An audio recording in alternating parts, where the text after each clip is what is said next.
Can't seem to get my camera to work, which is unfortunate.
For my second time to speak last year, I was invited out to the assistant superintendent panel, which I don't know if you guys have seen or done before, but I think that's pretty cool. So I hope you're still doing that.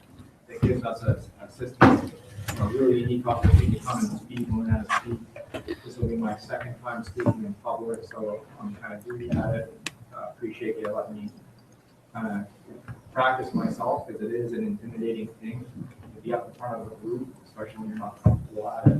I remember starting out, even my morning briefings, I'm someone that usually kind of gets nervous. After I get to know the group, I end up being a little better. So I'm going to keep the presentation really light for you. I know you get a lot of technical stuff in classroom. Feel free to ask me anything technical you want. I'll ramble on forever about it. I'll be available to talk after about specific things we've done. My main goal today, guys, is to just have an interactive talk and to show you as many photos as I can. So I just want to quickly go around the room. I'd like you guys to introduce yourselves to me. I just want to get a sense of where you're at, maybe where you're going, and if you've heard of the project.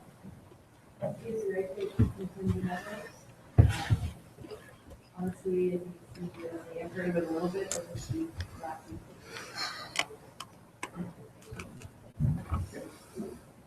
I'm with Dave. I worked at Earthmoving Lakes.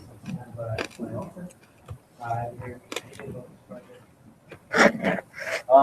Carson Lambert, worked at Scanner Country Club in Regina.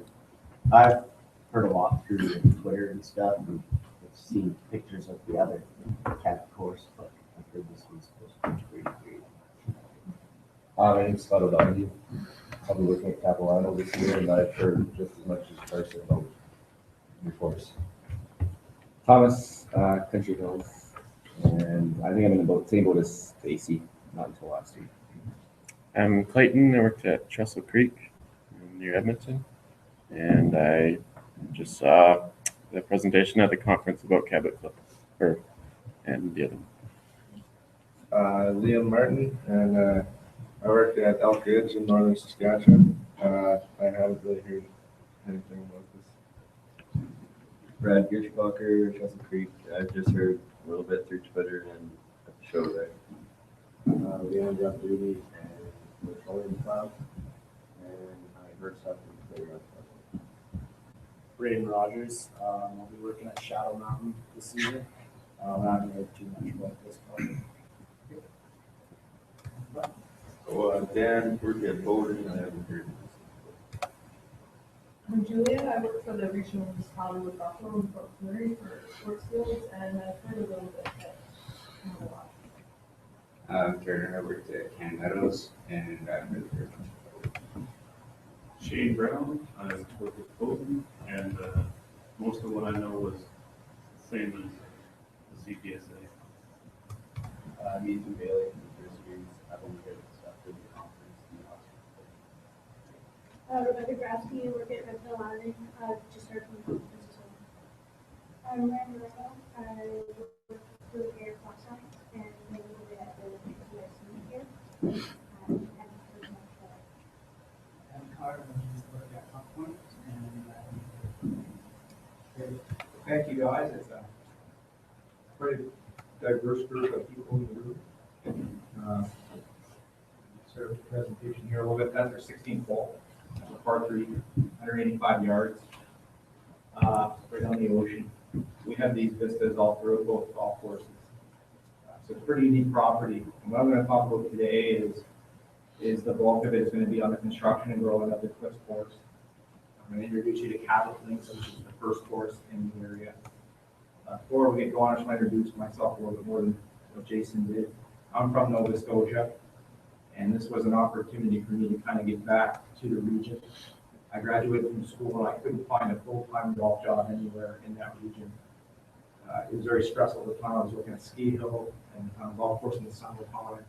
And what got me at West was a full-time job opportunity. I got an assistant superintendent job at Vance Spring. I spent 3 years there. I've been lucky in my career. Most people have done things once. I've been lucky to do a lot of things twice. I've been to 2 schools. I've done 2 internships. And this was my 3rd course I got to do. So, been around a little bit, but I've never seen anything like this. So, this room is going to see stuff that not anybody else has seen unless they've been on the property themselves. A lot of the media has been there and taken a lot of photos and walked it. So this group is actually going to see the most than anybody else has seen. So we're kind of lucky in that regard. I just want to talk a little bit about where we're at. So it's located in the town of Inverness, Cape Breton. It's a really remote area in Cape Breton, Nova Scotia. We're about 4 hours from Halifax International Airport, which is a really long drive. You can drive anywhere in the middle of nowhere. I grew up in a little place called Pugwash, really small community right down there. And to go home to visit my family, it's still about a 3-hour drive. That's just a photo of the Cabot Trail. You've probably heard a lot about the Cabot Trail and the scenic destination it offers. Inganesh is another Stanley Thompson golf course. Highlands Links, it was notoriously ranked in the top 5 for a very long time. It hasn't changed since the day they basically built it. Ian Andrew came in and did a little renovation a few years ago, cleared up the trees and was kind of restoring some of the bunkers. Like I said, we're really remote. We're off the grid. The property is beautiful. It's right on the ocean. I think we have a 1.5 mile coastline at the Cliffs course and just a little bit less than that on the Links course. So combined, we're almost 4 kilometers of ocean. That photo I just threw at the top of the harbor is actually right in Inverness. And you can see the one thing I want to point out there is the dunes in behind that. Those are all natural sand dunes that were created just through the wind and erosion along the banks. And when Rod Whitman designed the golf course, he incorporated all those natural dunescapes into his design. So it's pretty neat. I'm just going to show you a little bit more about Cape Breton in a little video. Feel free to just load it. Didn't have much time to test it.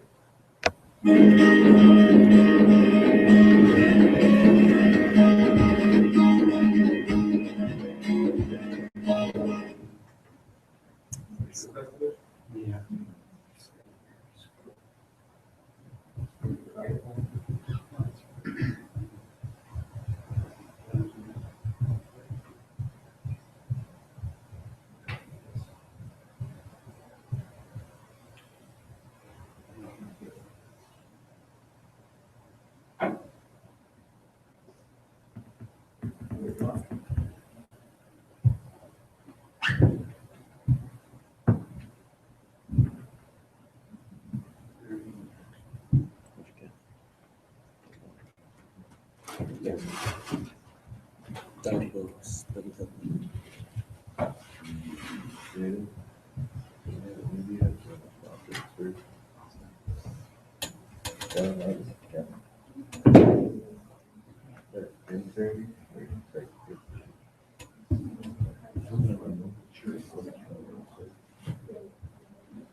Cabot Links is Canada's newest golf course set to open this July.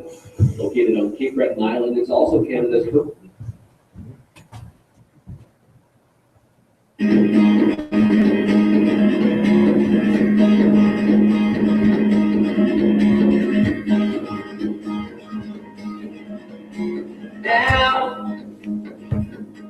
Now it's the time.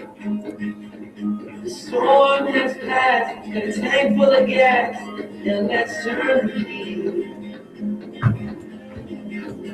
Yes, it's all you and me. Now that we found the sights and the sounds, baby, we're free. I just love this place in this town. Friends and family all around. Out of everywhere I go. Home is where the heart is. I keep coming back for more.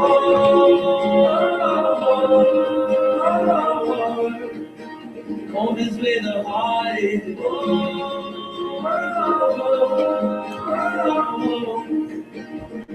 And I keep coming back for more.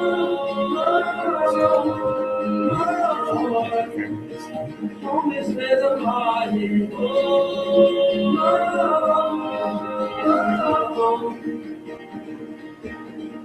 I just love this place in this town. Friends and family all around. Out of everywhere I go. Home is where the heart is.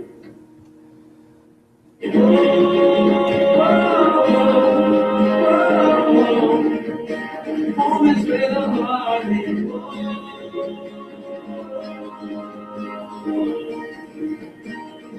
And I keep coming back for more.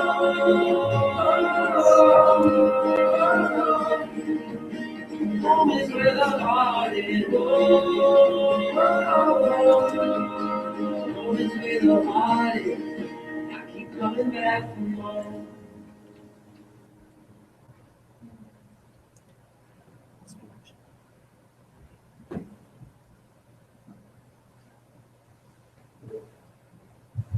All right, that's gonna work when we're done. Let's just show you a little bit of what we're. Sorry.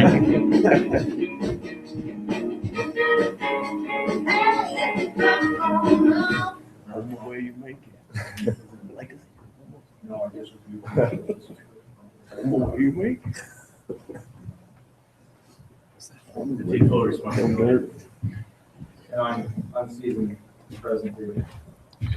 So Cabot Links is a full fescue golf course.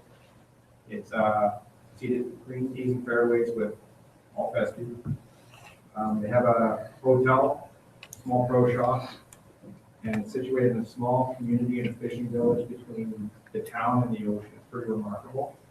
To show you two pictures, it's ranked right now 42 in the top 100 golf courses in the world, and it's been only open 2 weeks. So they're making quite a statement with what they're doing there and how they're going about it. I'll just show you a few images of the scenery and the surrounding area. This is the 15th hole. You notice how like we just leave the bunkers go a little bit kind of rugged and rough around the edges. We have no rough except for a little bit around the outsides of the golf course. So we're mowing everything wall to wall with 2 heights of cut. We have short and then shorter. It's basically how it works. You can't see where the greens and the seas kind of are. Originally, they had mowed it a little bit like a parkland golf course. So there was defined tee boxes and there was defined greens. Since that, they moved away from that, which is really neat. With fescues, you can basically control your height of cut and suddenly you have a different golf course altogether. 16 or 15, I forget which hole that is. I honestly didn't get to spend much time at the links course this year. But I just want to share with you some of the completed door course right now, what it's offered. Can you play off the beach if you hit your ball over there? Yes, you can. They also allow like your dog to walk along the course with you if you're a guest and you have an animal that you want to come. Awesome. Allow your dog to come. It's a walking golf course only, and there's a full caddy program. The only carts that are there are for medical use only, and they keep that very strict. They're complimentary, but we don't allow it. It's neat in that regard. Rod Whitman design, you guys probably have worked on or have heard of Rod Whitman in Alberta. He's an Alberta resident, lives now in British Columbia. He's the Canadian architect they chose. And I don't know if you were there at the conference in Calgary, but he was there to present some of his work and give some of his personal philosophies involved with design. And I think some of the stuff that Rod has done in this doing will be highly regarded in the future, and definitely well regarded in golf architecture right now. Just another view along the ocean. These are all real shots. They had an event last year. I wasn't there for it. They had the match at Cabot Links. It was Graham McDowell, Graham Burnett. They played a match play event. It was fully televised event. We're going to do the PGA Championship of Canada is now going to be the host course for that this year. So it's a very, very big event. We're going to host that in June. It's going to be fully televised as well. The format pretty unique. They play 64 players, play a stroke play for 2 days, and the top 16 go into basically a match play. It's really unique event.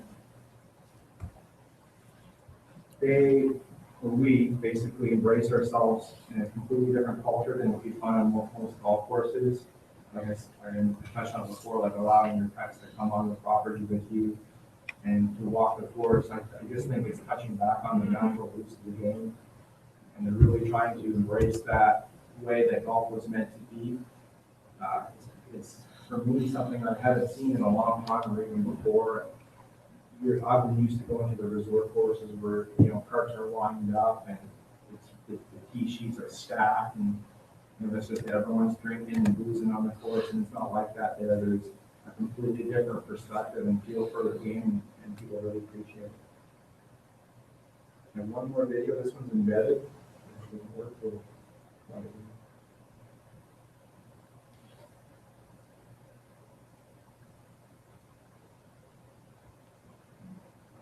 So this is a little video they did just recently.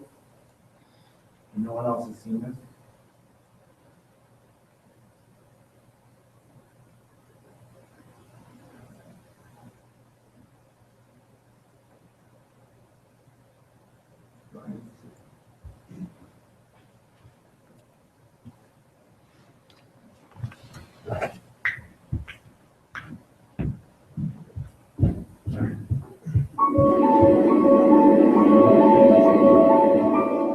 From across the rolling rising seas and beyond the dune-covered coastline, it calls to you. For here in the heart.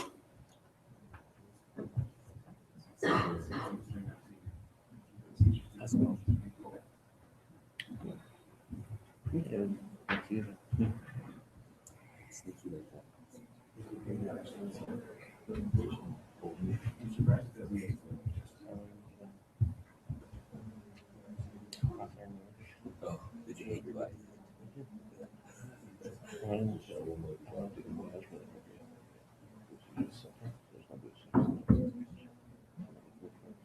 Despite he's getting that together, any questions about what you're seeing so far? How short of height of putts can you get out of a fescue?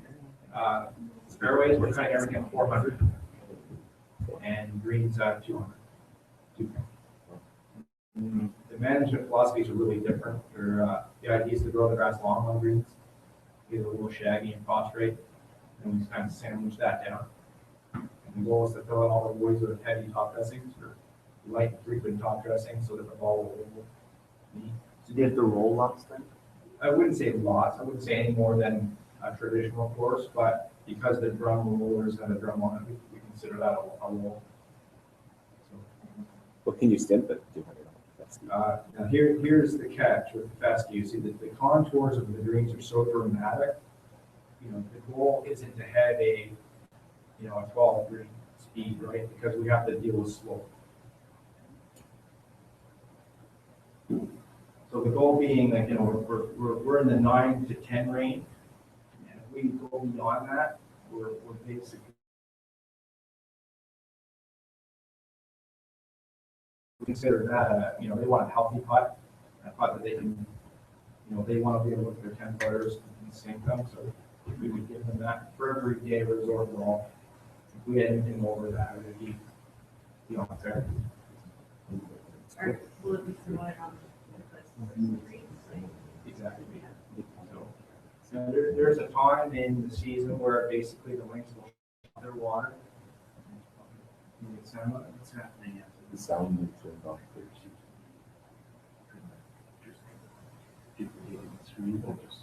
It drops the sound. Or does it? Let's see what we can do. So this is a little teaser commercial that they just made. Hopefully they'll play for us. From across the rolling rising seas and beyond the dune-covered coastline, it calls to you. For here in the heart of Cape Breton Island lies a land, a golf course, a journey like no other. It is a place that speaks to golf's elemental and undeniable truth, that to truly play Linksland golf is to experience the game in its most visceral sense, the ideal getaway to restore the mind, the soul, and your connection to nature. Set against the picturesque landscape of this, the poetry of a perfect swing against the very best Mother Nature has to offer. This is golf as it was meant to be. Bold, majestic, captivating, inspiring. With a stiff coastal wind at your back and a sense of purpose in your swing. With magical views vying for your attention and rich rolling fairways waiting to reward your creativity.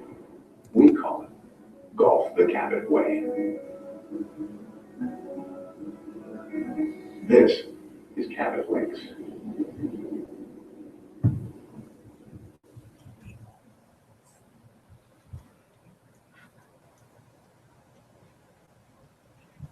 Thanks, Jason. Well, I hope it keeps.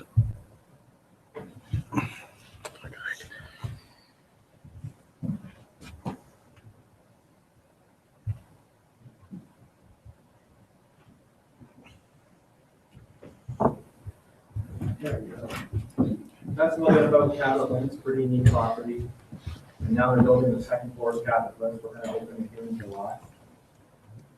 It's been a very busy year, and we'll see. But I'm just going to take it through the sequencing. So it's a little shot of Cabot. It's their 11th floor, or sorry, their 10th floor Cabot Links. Cabot Cliffs is a more dramatic site, built right on the 80-foot cliffs all the way along the ocean.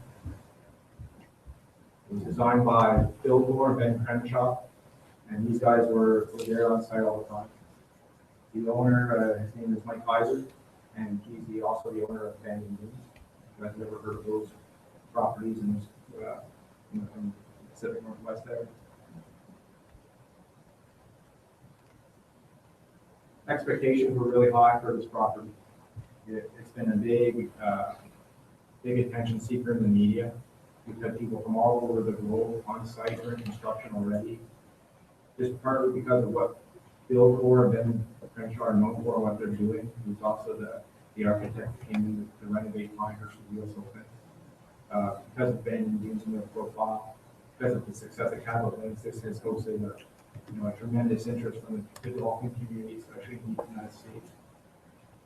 So there's a lot of pressure around us at all times. We were constantly on stage. And some of the things we were having to deal with that pressure was I think, different on many other projects that I've dealt with before, just partly because of some of the things they were saying. There was a lesson in that for me, basically saying that we couldn't get distracted with that. We had a job to do. We had to execute this year. We had to finish our construction this year, no matter what the cost and the consequences were going to be. So for a big team and a small community, there was a lot of things to do. I want more video. I don't know if I should show it right now, or you think should I try? Give it a shot. I'm gonna try it in a different way. It just seems to be dropping the, we're duplicating your screen for some reason. It just keeps reverting. So that's the only I problem. think it's because I'm not exiting the PowerPoint.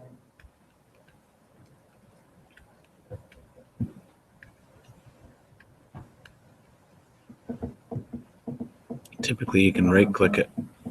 Can you right click it and just open the link? No.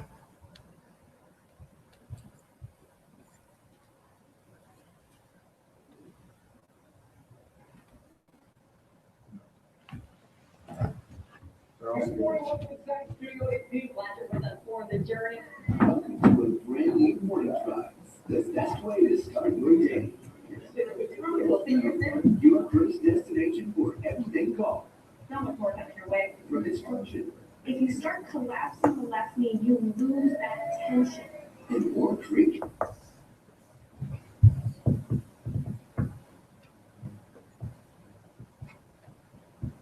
This will be the last video.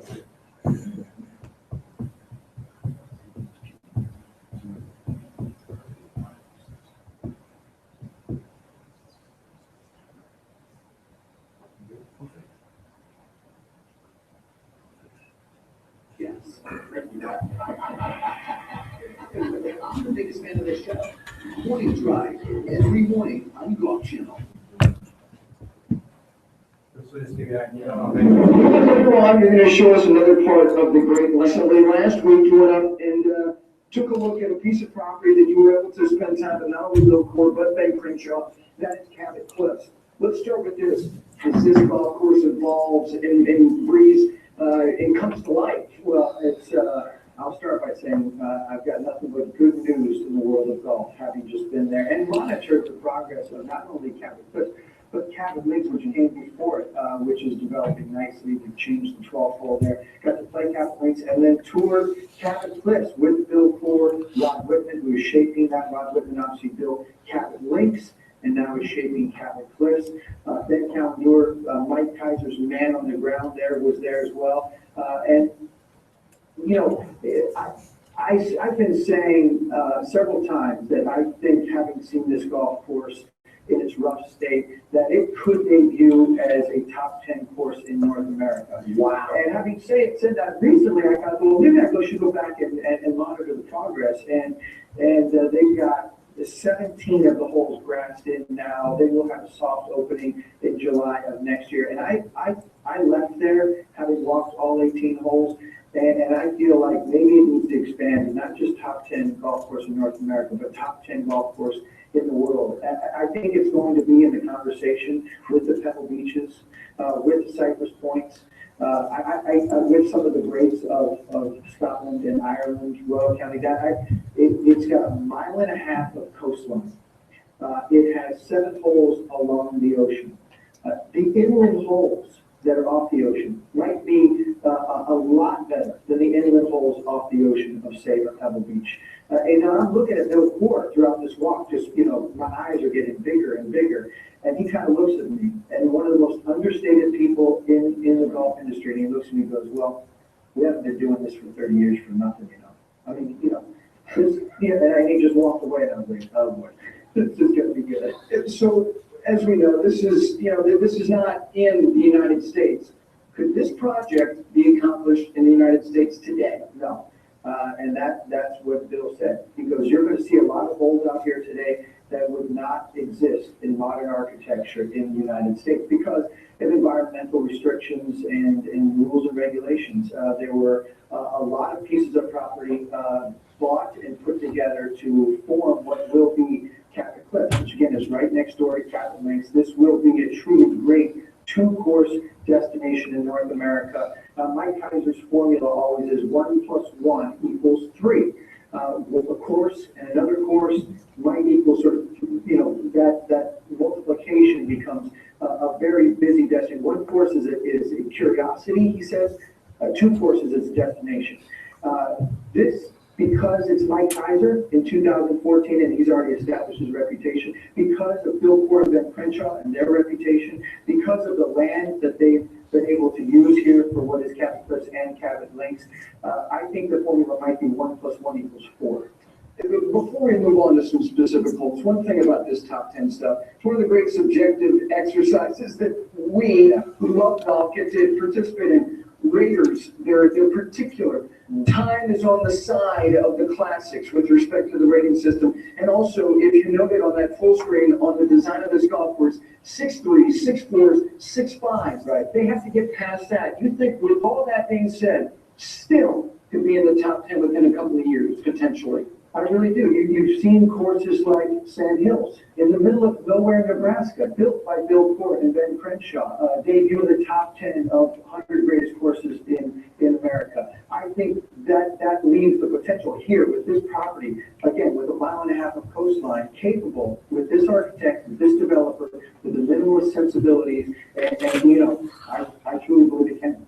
The 16th hole at Cypress Point, a lot of people would say that's the greatest hole in all the world. There is a hole on this golf course that you believe can rival it, right there, that tee box there. It happens to be the 16th hole at Cabot Cliffs, and that's not by coincidence. Yeah, just natural routing that they progressed with. Yeah, and you know, when they originally were walking the property, and I was with Core in 2012, and then again in 2000, they weren't even sure they were going to be able to get that piece of property that allowed them to have that tee box. And there you see that 3-year progression, 2012 being at the top, and then 2014 just last week there at the bottom.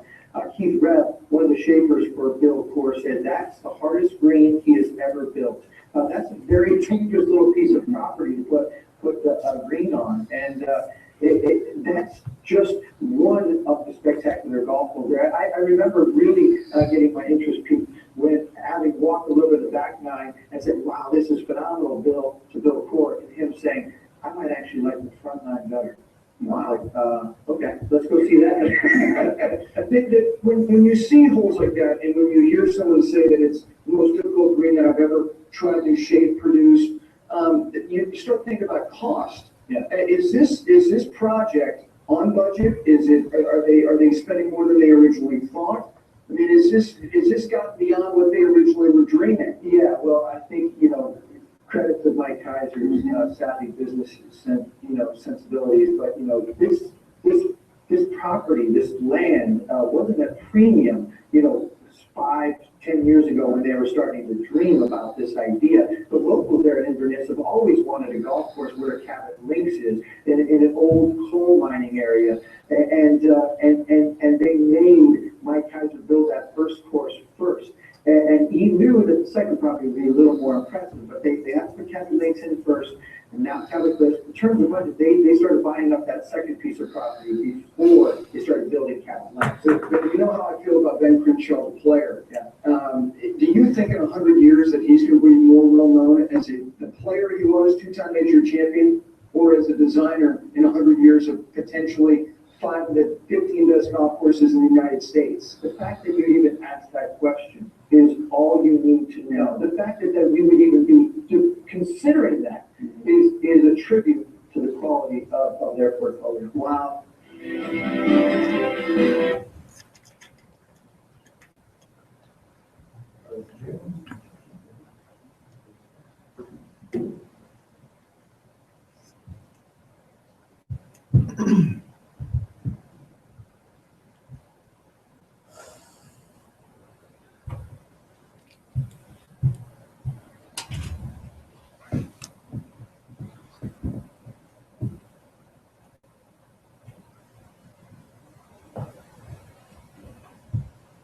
The next little while, I'll be able to look towards that. But I show you guys that not to brag, but to just show you that, to demonstrate that there was a lot of pressure on us as a team to execute and bring this project to life.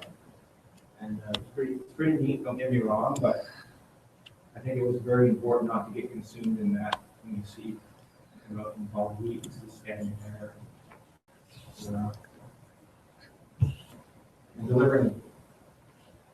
So I started out, this is for the shop, the little Acro trailer we used on site to call home during the construction.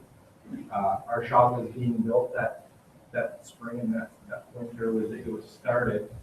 But for the first little while, this was what we used to coordinate all the activities in the morning. So it was your lunchroom, your locker room, the morning briefing room, everything we did. We made coffee there, as you can see, that was our shop. And that's all we had. All the equipment was left outside. And we just met there every day. We would set up a meeting and then we would go about our day. When I first got there, it was in the spring of this year.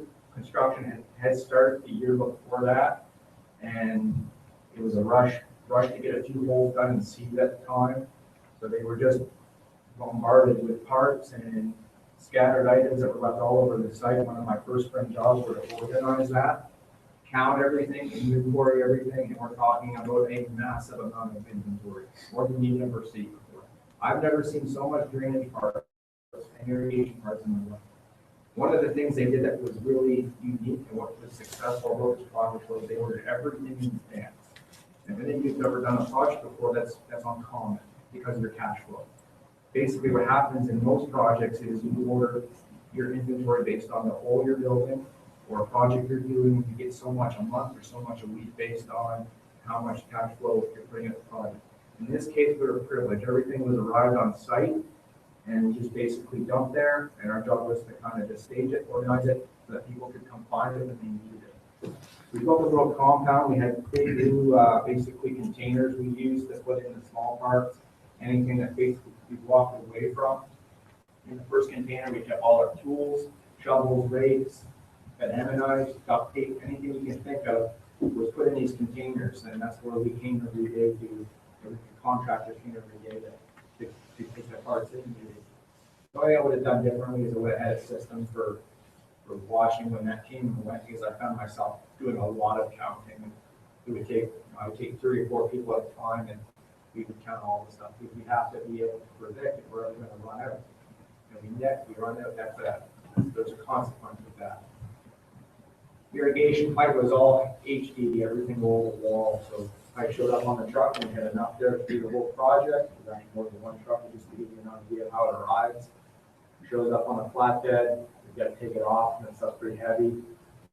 And then they fuse it all together, which you'll see coming up.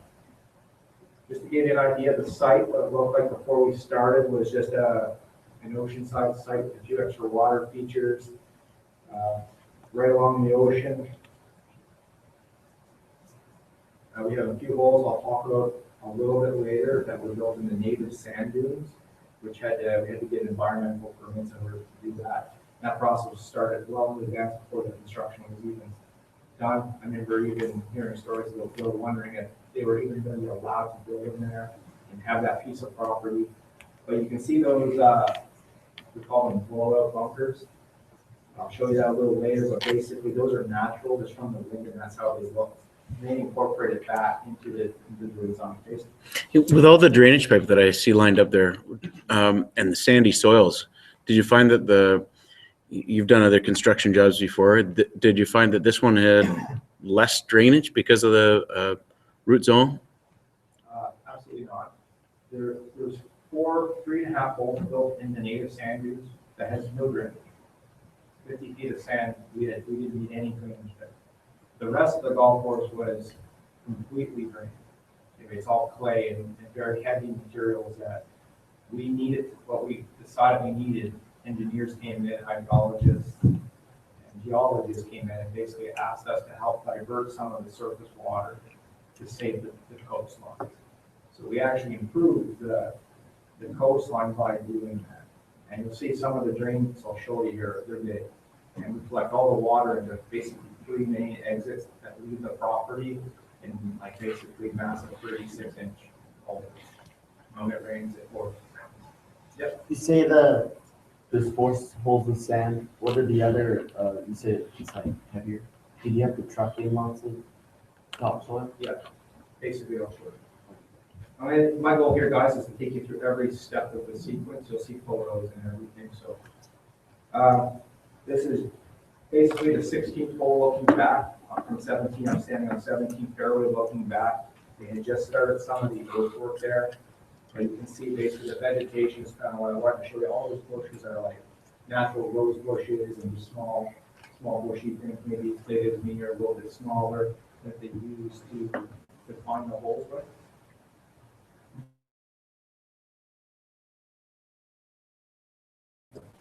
Basically, if there was no trees, because most of the property didn't, they came in with excavators and bulldozers, and they basically just stripped up all the organic matter. And they did that very meticulously.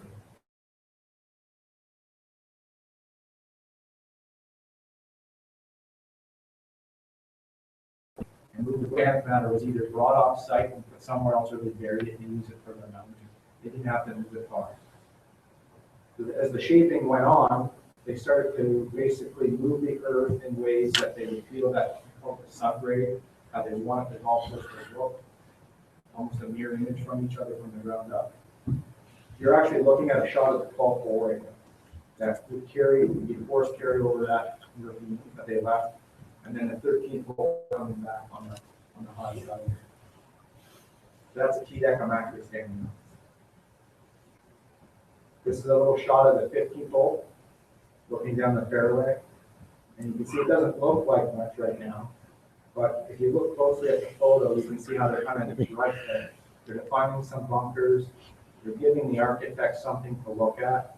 That changed a lot. That subgrade kind of was basically their blueprint for how they wanted the golf course to be built. Everything's built from the ground up.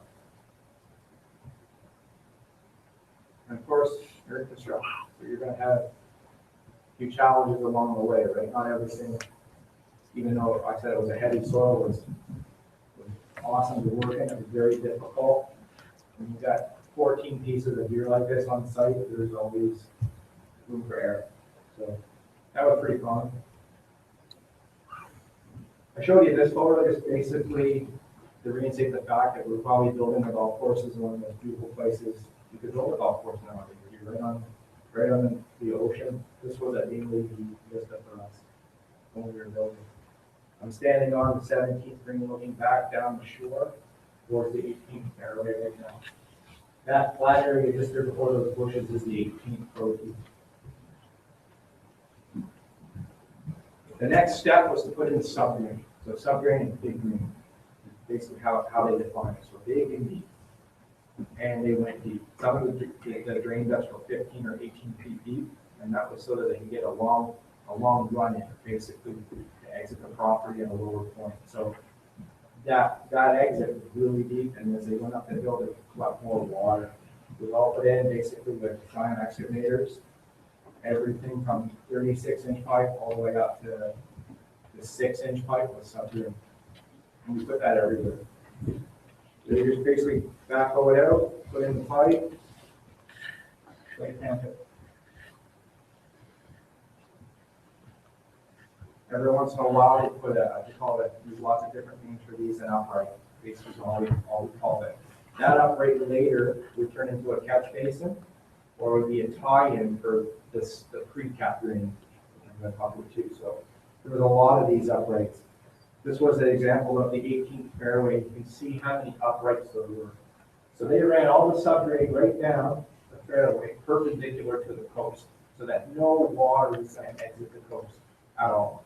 And then later they would tie in the drainage to every one of these uprights, or we could turn in those uprights to a basin here. So some of that drain right there is like 20 feet deep, 50 feet. And look how many go in mine. Just another example of some uprights and some of the stuff we did to protect it.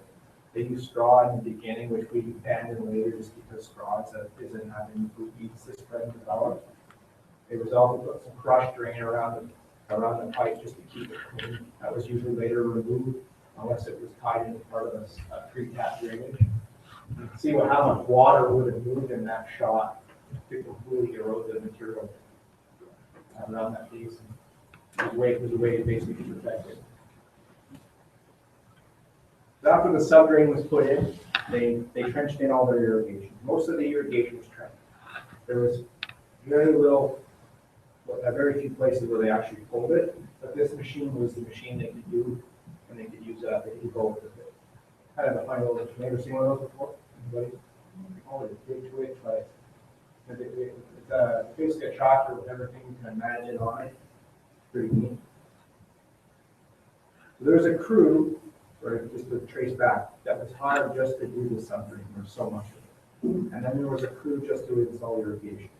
And then there will be, every group that I'll talk with is their own crew. So subdrain crew is 4 guys, the entire project. Irrigation team was 7 guys, the entire project. They are hired contracted in Ontario.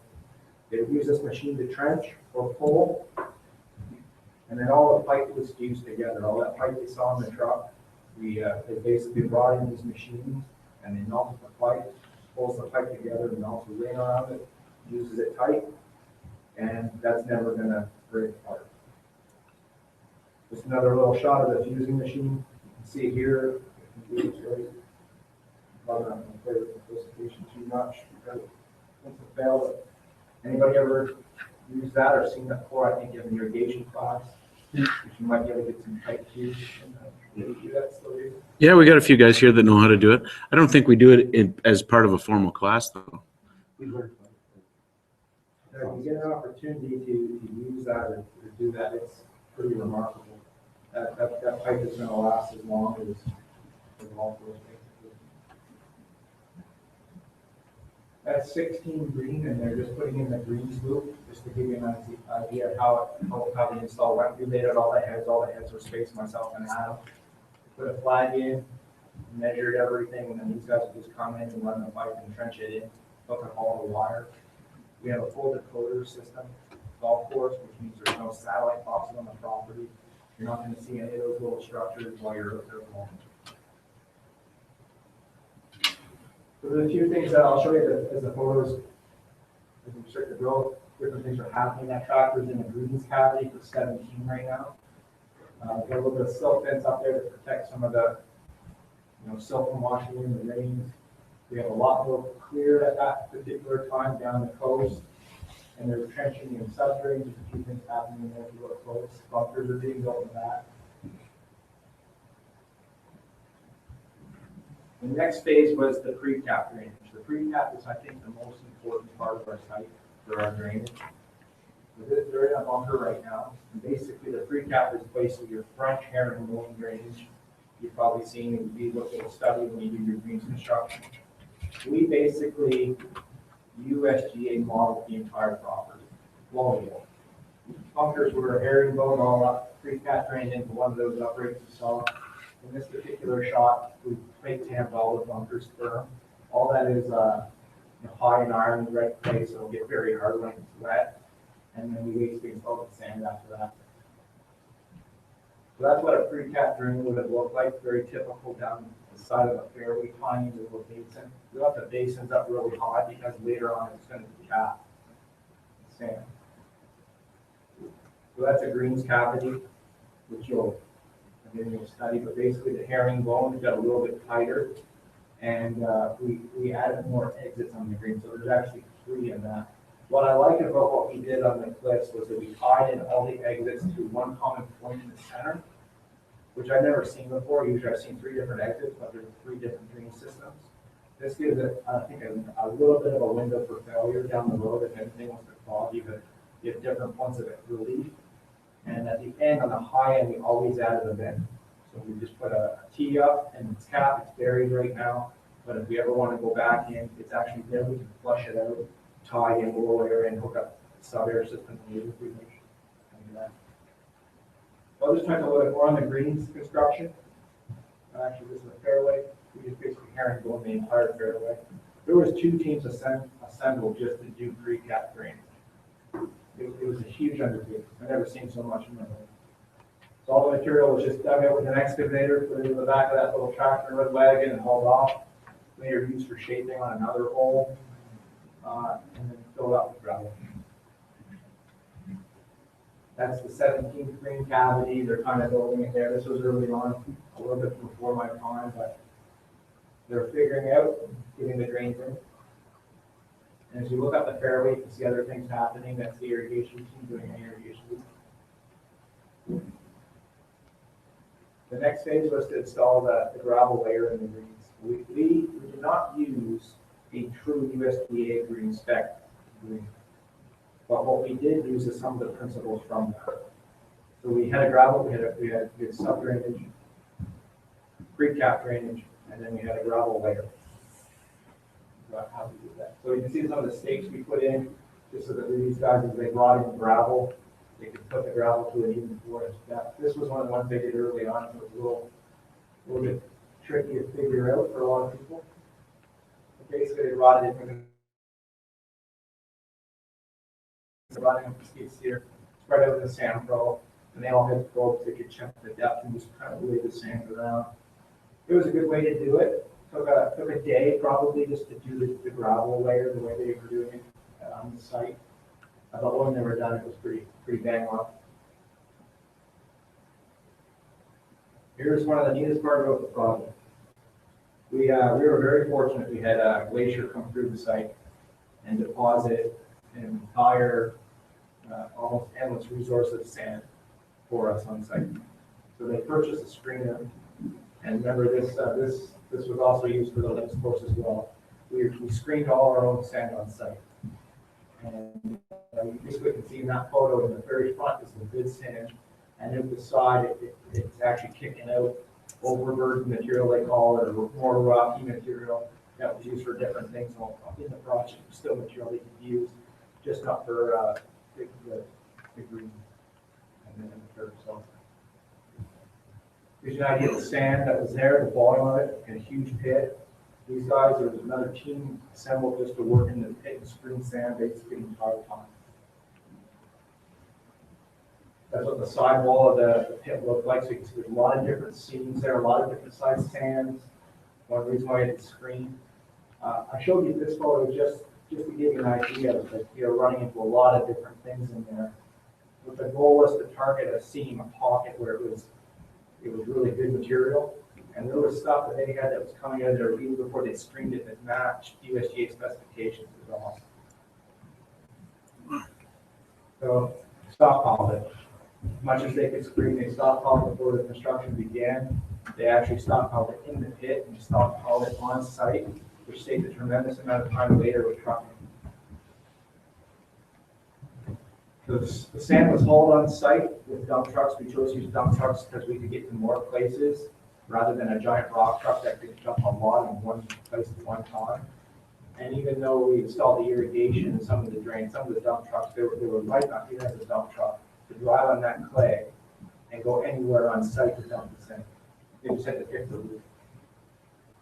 So they dumped it and they spread it out 6 to 8 inches thick all over the entire property, right over top of the creek cap drain. With that 17 fairway coming out of there. Just another shot of them pushing it out and what it looked like. You can see piles there in the foreground where the dump truck was stockpiling it. There's actually a dozer, a D4, they parked on the sand cap that never left the entire time. That's them pushing it there.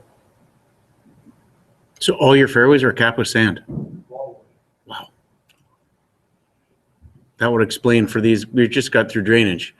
That would explain why they've got herringbone in all their fairways. Subsurface. We used 2 different size screens during construction. We had 5 mils. Those the screens we used for all the easements. And we had just a slightly larger one for fairways and rock with 8 mil. When you look at that, sand is pretty tight still. I mean, that's not a big loss. And moving forward, we're still going to use that same sand to top dress everything roll wall, and we're going to screen everything at 2 to 3 mil. There's just another shot of the capping. This process happened when they started doing a fairway. It happened very quickly. They could probably do a hole in 3 or 4 days with the dozer moving material outline and 4 or 5 trucks rotating. They probably had to drive, depending on where we were on site, max another 3 or 4 kilometers. So it wasn't a big loop. It was just rough for them. So all the roads were rough. Driving out on the fairway, having to drive between the drains was challenging for those truck drivers, and we always had to watch them. Here's another idea of how it's starting to shape up. That would be obviously the dump truck coming in to dump material. This is in the center of a fairway, so they didn't put any drainage in or anything until the capping on both sides of that were done.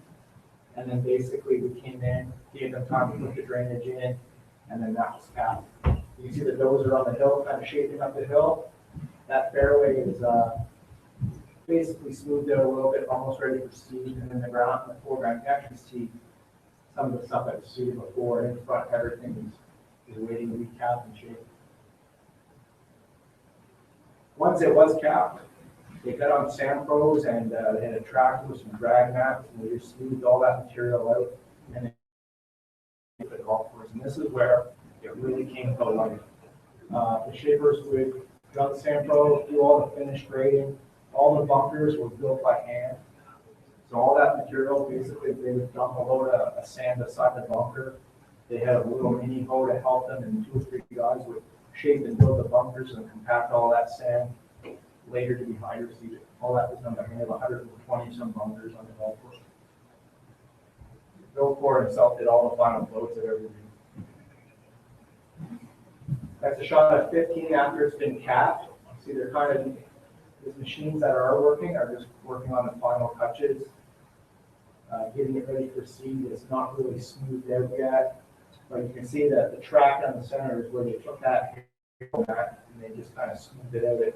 Even with one pass, it was actually pretty good. But these guys would spend hours out there just finding the littlest imperfection and making sure it was right. I think I look back on when we see some of the shots, some of the areas were shaped better than some things I've seen. That gives you an idea of how it's shaping up a little bit smoothed out. That's getting ready for seed. That's a green. So I seeded all the greens myself. Drop seeded them and we hydro seed to get over the top. So that's just before I started. I want a pound of fescue each direction for 2 pounds of drop seed. We nubbed before with the sand pro, so we just went back and forth across the green surface using the tires to dimple the green, creating a pocket for the seed to fall into. We drop seed in 2 directions, fertilize 4 directions, and then we dimple the green. So that's the label of our fescue mix, to give you an idea of what it was. Grew out of Oregon on it. Every time you get a bag of seed, it comes with a label and a lot number, which is really important for tracking backhand weed problems or anything you may encounter down the road. So that's what the green I was just on looked like after I was done seeding it. It was done being dimpled. We would hydro seed right over top of that. That's our 7th hole. That gives you an idea. Like we had started the seeding in the foreground. That's some of the mounding around some of the greens we're standing on the fairway right now. And we're basically working our way down the hole that day when we were seeding. Everything was hydro seeded out of the truck. We would basically fill the truck up with seed fertilizer and a hydro seed mix, and then we drive out on site and we would spread. That's the 16th green, all complete. When this hydro seed was put out, it actually cured. We wanted to cure. It came with tackifier built in.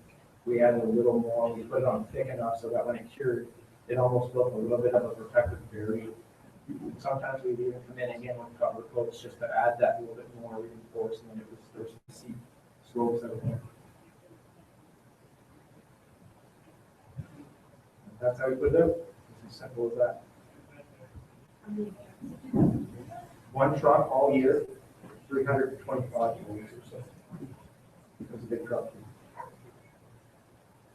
Now, right down the fairway, we always had a team with this, so we contracted out the actual hydro seeding itself, but we supplied all the labor, so we actually stood there. We ran hose like almost down the entire fairway to reach some of these places. We had, an army of people holding hose to help keep from moving the sand around, and we'd also rake all the footprints before we hydro seeded. So there's always one, if not 2 people standing inside that guy that rake it all night. Gives you an idea of just some of the finish work, it looked like it was ready to be put on. And then here comes the fun part. This is when it started to go. The termination took place roughly 10 days after. And it always came in like this. Depending on our water cycles and how everything was going, it kind of came in where you would predict it would come first or stay wettest longest. And a little pocket, it would stick up a little bit longer. But eventually everything came in really well. Fertilizing would start again on germination day, so that's when our programs all started. That's what what a typical catch would look like when you zoomed in. Everything was catching like really well, and that's what we look like. You can see it's kind of rough and clumpy. Obviously, everything's germinating in the mulch as well, but that mulch deteriorates actually very quickly and rapidly, so it allows that plant to send out the shoot and the root. A little bit higher. I know you guys like these magnified.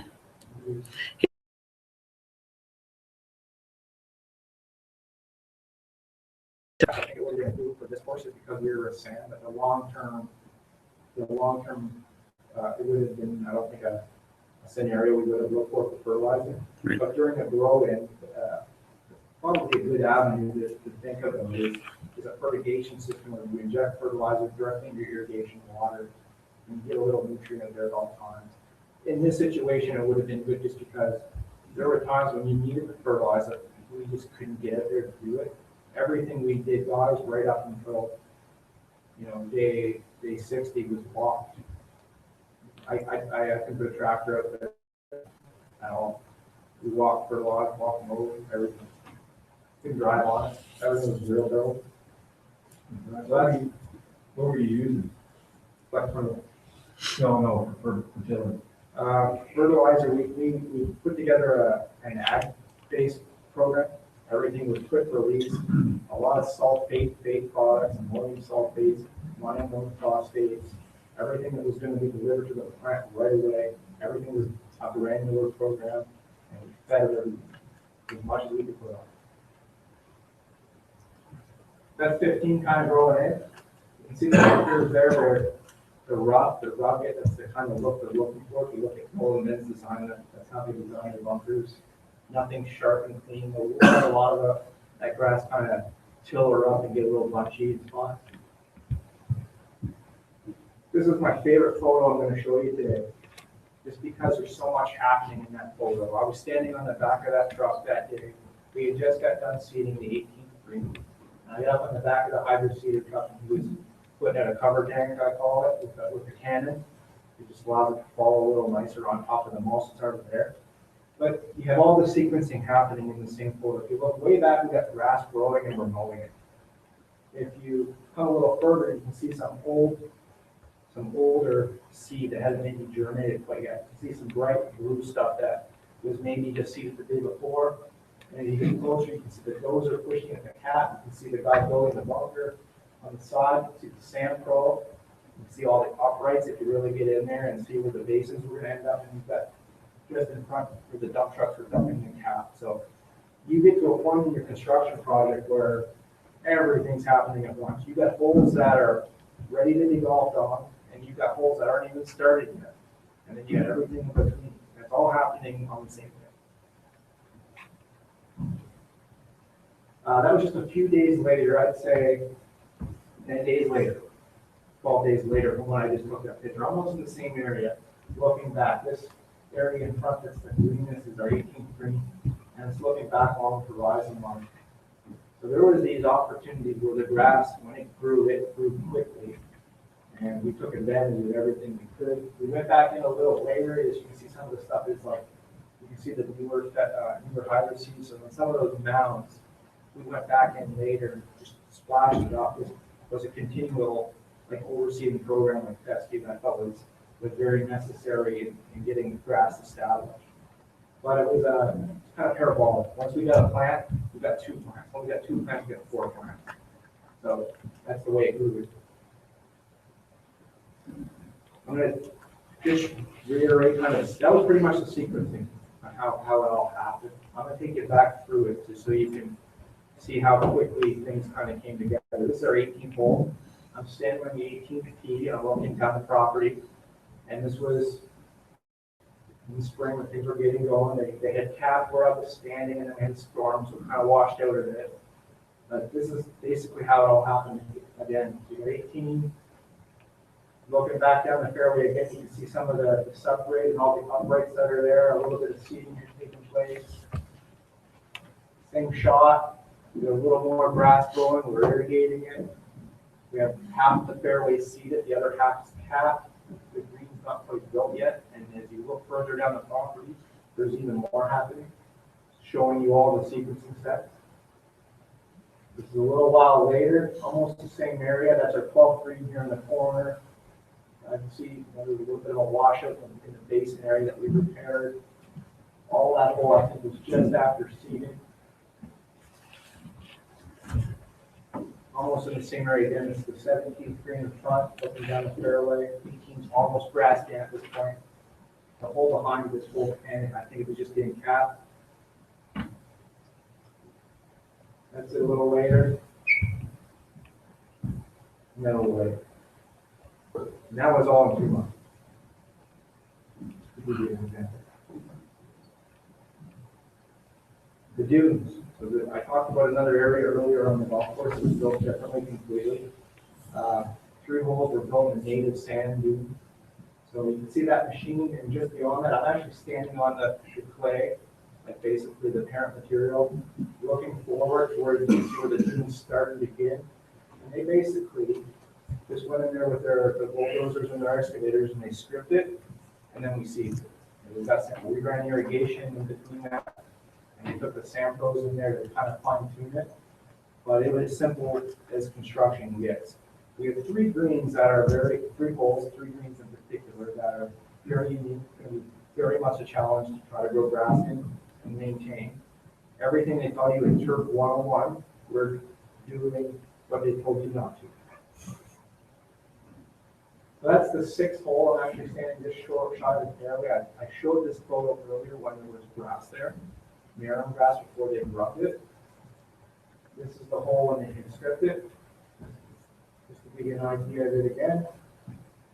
And then they strip everything. That's what it looks like now. Not now. And that's it, basically, on the. So that's all that grass along the sides, which is natural to be. That's the same hole in seeding. This reverse we're looking at the other way. So they stripped it off and reseeded. This is the same set of sequencing as I showed you earlier there on 18. This is our 2nd hole. I'm actually standing on a tee box. I can pay attention to the big A there, that really bright looking area. That's the sand dune that they shaped. That's a green down there. And I'm standing on a par 4. I'm going to take you through the sequence as well, just along the coast. It's really dramatic. So that's it a little bit later. They had the fairway strip. What's really neat here, I'll show it in the next slide actually, is all that marrow grass that was in that low area, they actually transplanted it and put it on the other side of the hole. So all of this in the front, all this in the front here and all through here, that was built by the team. They basically used skid steers and they transplanted and harvested all that sand out, flipped it to the other side of the hole, and then transplanted that marrow. So this one day right here is going to look like that. Yes. So they kept as much of that as possible throughout the property. You'll see native chunking, they call it. They did it everywhere. And that's basically what they did. They came in, they put the sand in first. They put it 3 feet thick minimum just so it could be a dune for life. And then they transplanted the marrow grass, which really only survives in deep sand. It's the same hole a little while later after seeding. The tee was seeded a little later, but that's looking down the fairway of the 2nd hole. And that was it towards the end of the year. I'm standing on the 5th hole now. It's a cape hole that wraps around the inlet here. And we're moving the dunes back in the program. I kind of stole these pictures from the internet. These were actually taken by Matt Janella himself in the 3 visits that he had there. I thought they were just worth showing because he was able to stand in the same places during before and after. I thought that I'd be really good to show you. So that's 17 and 16 during construction and after. That's 13 and 14 before and after. That's 16 green and 17 tee. 17 tee actually is probably the most dramatic view. The green for 17 right here. You actually have to play your shot over the hill and then the par four that goes back down. That's a view from behind 14, and then another view of the dune holes, which I showed you. That's at 6 and 2, before and after. You see all those blow-up bunkers I called them? They're all still there. And we'll clean them up a little bit, but that's how they'll look. 14 is one of my favorite par threes. This was actually a pit back in the day, and this is all limestone that sticks up. Natural par three. 17T again. These are all my photos on it. At 17 green, you see where the flag is, looking down the property. You see along the coast here where it was all drying out by the wind, it wasn't germinating as easily as the irrigated. It eventually came in. A question about irrigation and the, challenges with being on seaside. You've got salt or sea spray, obviously an issue for turf growth. Where are you getting your water from, and is it brackish? Are you running RO, or is it municipal? And how are you combating the whole sea spray issue?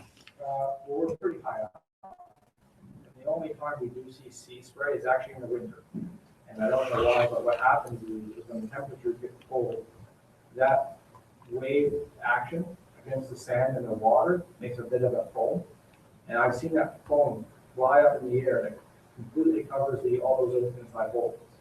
So a lot of our salinity is going to come from that, not necessarily from our water. We have a calcitic site in water, and all of our water's holding pond.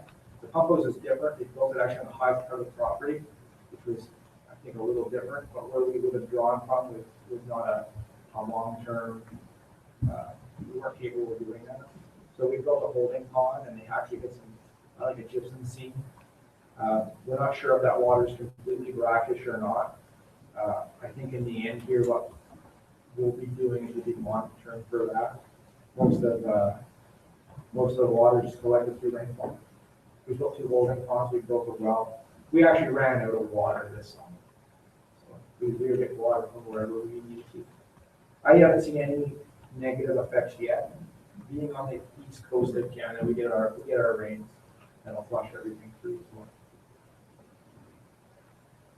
I want to show you a few more photos. Most of the photos we'll show you now are just scenery, what we're into. That's 15.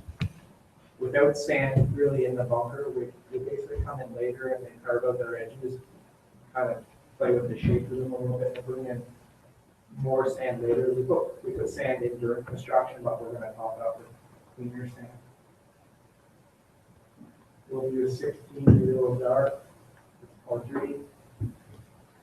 This is a view of 12. I think I showed you this photo when it was stripped at the very beginning.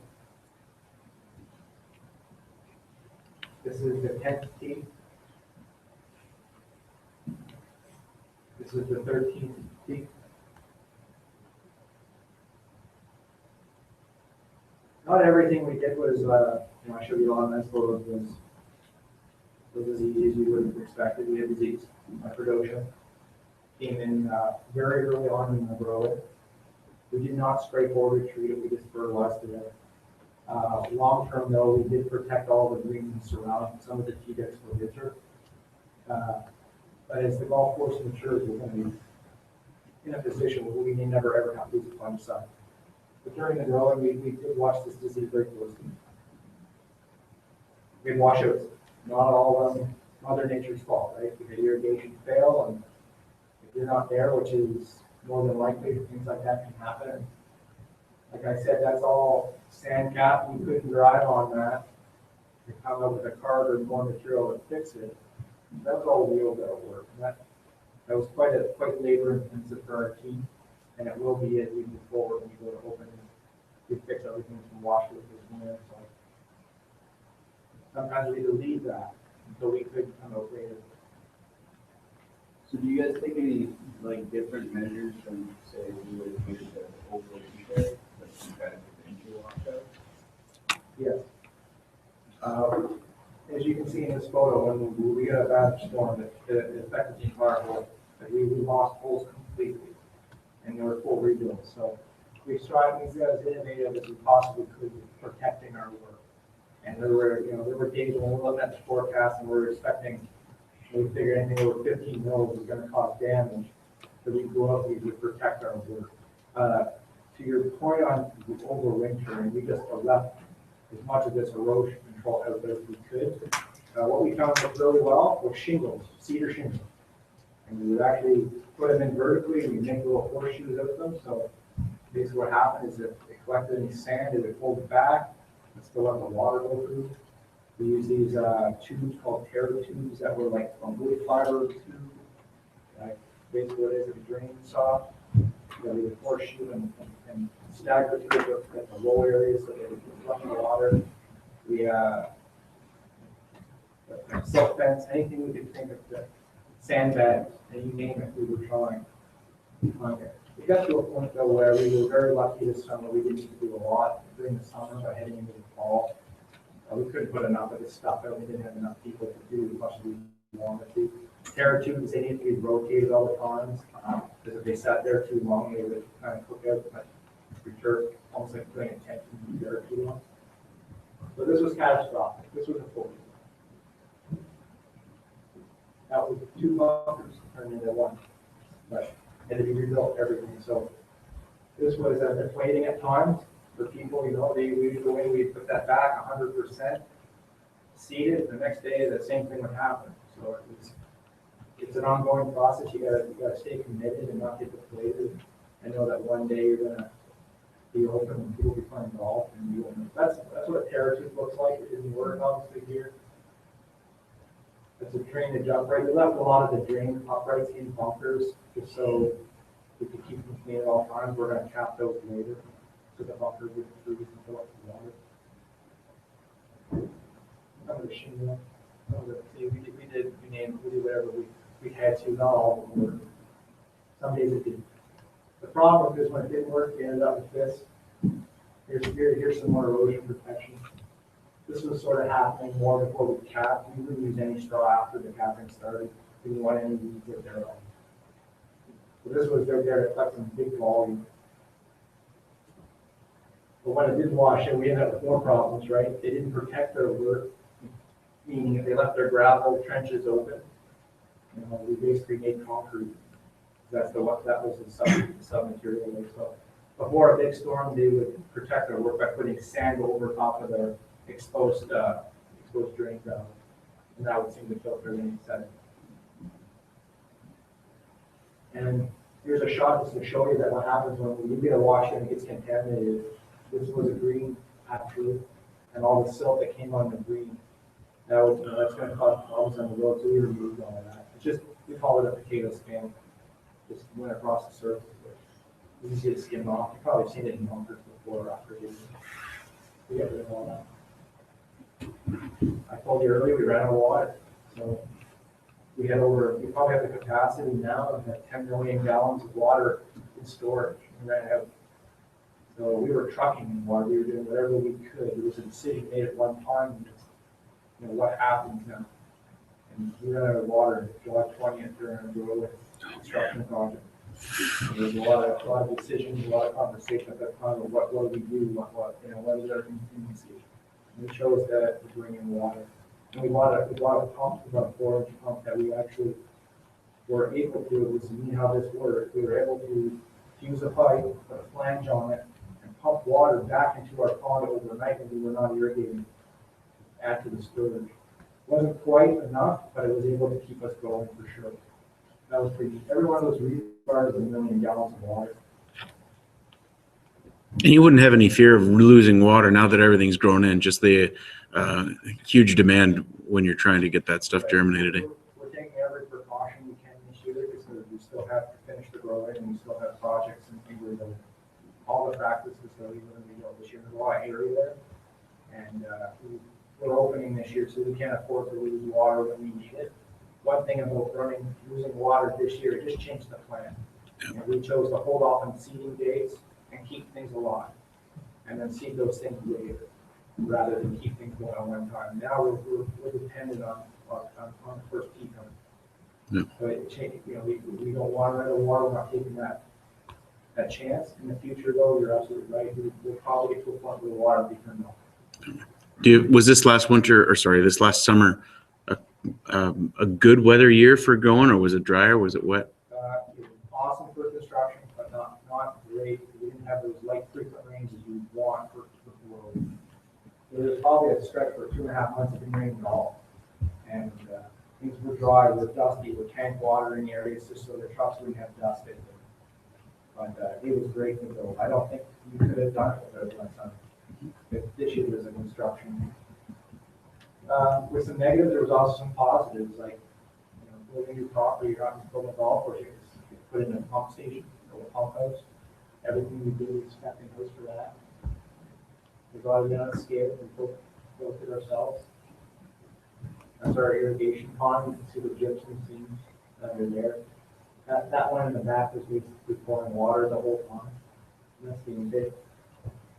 That's a relatively small pond. There's an enormous of it. That's a huge positive, being able to do something like this. That machine there is basically chiseling out that gypsum rock. It's not really good at it, but it's basically there to add volume to it. We have to build a new maintenance facility, nice big facility. That's a dump truck in there pouring the concrete. You see some of our materials, our hydrogen materials that we use, we put in there a little bit earlier. Some of the erosion control that we did on the rain days, we filled sandbags that are kind of stacked in the corner. We added not solar light, but we put clear plexiglass in the ceiling just so that we wouldn't have to use any lighting during the day. It's not quite end to end, but it's kind of early on the fourth floor. I didn't have very many photos to show you. Sorry with that. This is a bit of an aerial view of our maintenance compound. We're going to have a full acre nursery, turf nursery for fescue. One of the reasons why we're going so big is because we've given 2 golf courses and we feel that we could use it at the links course as well. I don't believe what they tell you about the sock fescue. It actually goes together really nicely. You just got to be mindful of these things. And you can go up just like every other trip. So we have a big compound in our fuel area. Can't quite see a fuel area with our nursery here. That's our pump station and pond. And that's our shop, kind of built one. This little house, we're going to move from there to here. And that's going to be an intern house right on the site. And new equipment. We have very many photos of equipment when they were new, but most of the equipment this year was loaner equipment. The companies are very good at getting you the equipment you need for growing. With the big purchase, we have to purchase everything, to fleet out an entire golf course. So some of the things we did get new. I got a little dog. That's been my construction partner. Scared the shit out of her all year. Well, that was a huge job for me moving back home a little bit. I got to have the dog. So there's some really good things to do. We got to play a little golf in the end. That's just the crew hanging out there one night. Here we get the turf mat out there and hit a few balls, and be some of the first people that had ever done that on this property. How big was your crew for during the whole? 20 this year on the blow-in, and I'll give you the numbers. 14 pieces at cat here, 7 people doing irrigation, 4 or 5 people doing subdrain, 8 people doing pre-cap lane, 2 different teams on that. We had 4 people in the pit. There was a crew just hired that just run the dump trucks. There was a team of 6 shapers. That's not including Bill and Ben and their protecting. And then there was 20 people on board. It's all inclusive. You're up in 60, 65, 70 people that are. That just gives you an example of some of the people that were there. You've got Ron Whitman, Ben Calendar is one of the owners. Bill Kaur and Keith Brett. Keith is basically the project's superintendent for Bill Kaur, in charge of the construction. This was a video, I'm not going to show it. But that's Ben Crenshaw during construction on the 16th hole. We put a mat out there for him during construction. I have a video of it. He puts it 5 feet stiff at 185 yards on that site. It was pretty awesome for his first shot. So there's a bit of history in the making. There's We got great intern housing. We're gonna keep this little structure. There's all this kind of Cape Breton legacy kind of roaming around all over, so this will be on the side of the 14th floor. We're not gonna do much with it. We just think it's a really neat little structure that people will walk in that, a little bit of that. Again, this would have been another video. I'm not going to show you. That's our logo. I don't know what you guys think of it. I think it's kind of unique. You've already seen the boat. And what that looks like, here's going to be the logo for Cabot Links. I think their branding is pretty remarkable. And it's outside the box, and I'm learning a lot about that part of it all. These photos were taken by a professional photographer at the end of the summer here at Daytona around. I'll just show you a few of the captivating finishes now that we're all done.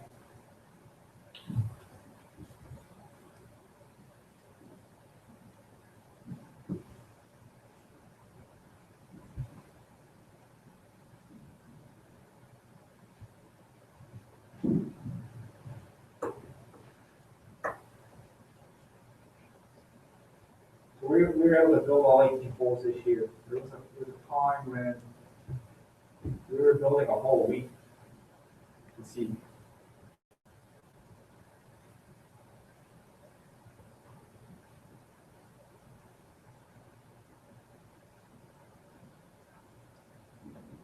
That's a little bit of an aerial photo. We had a helicopter come in the end, and they did that commercial for the Links course, but they also took the time to do some flyovers of the property. So we're pretty dramatic and very lucky to have a site like this and be part of the project. Thank you. This is a video, a little helicopter footage. Again, I'm not to try to play it, but